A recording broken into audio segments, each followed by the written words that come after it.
What do we want? Consent. When do we want it? Now.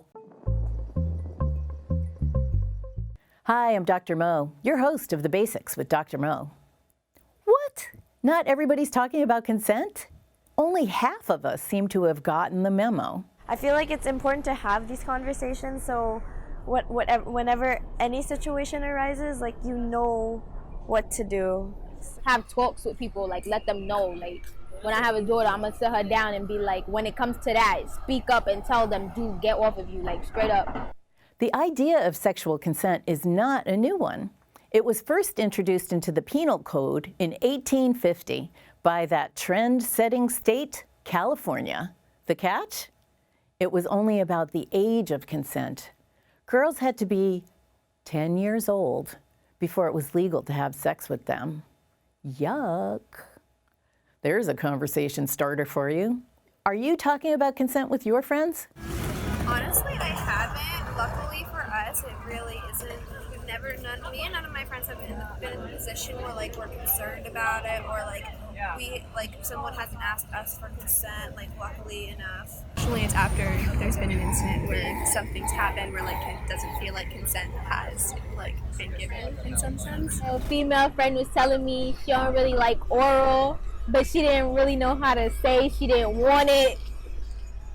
And I mean, I was just like, you know, if it's really like, at first I was like, I don't understand that, like what people don't like oral, but then I was like, you know, if you really don't want it, just next time be like, nah, I really don't want to get on my face.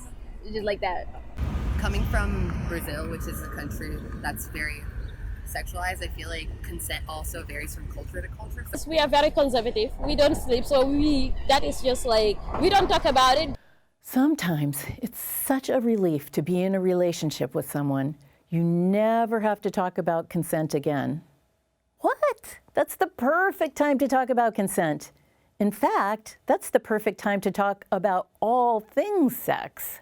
I feel like people are more concerned about how to approach the topic without turning off the partner, which is definitely a concern, but I feel like if you are having a relationship with someone, you shouldn't be worried about that.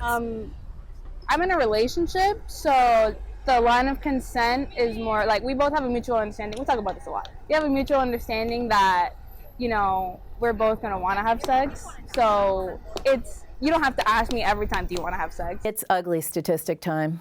According to the Bureau of Justice Statistics, intimate partner violence accounts for 15% of all violent crime. Can talking alone stop this? Not in a million years. Could talking help you identify someone who may treat you badly? Maybe. Talk is free. Give it a chance. As always, I want to give a huge thank you to all of the women who share their stories. We couldn't do this without you. Don't forget to subscribe, follow, and share The Basics with Dr. Mo, because you deserve to know. Thanks for watching.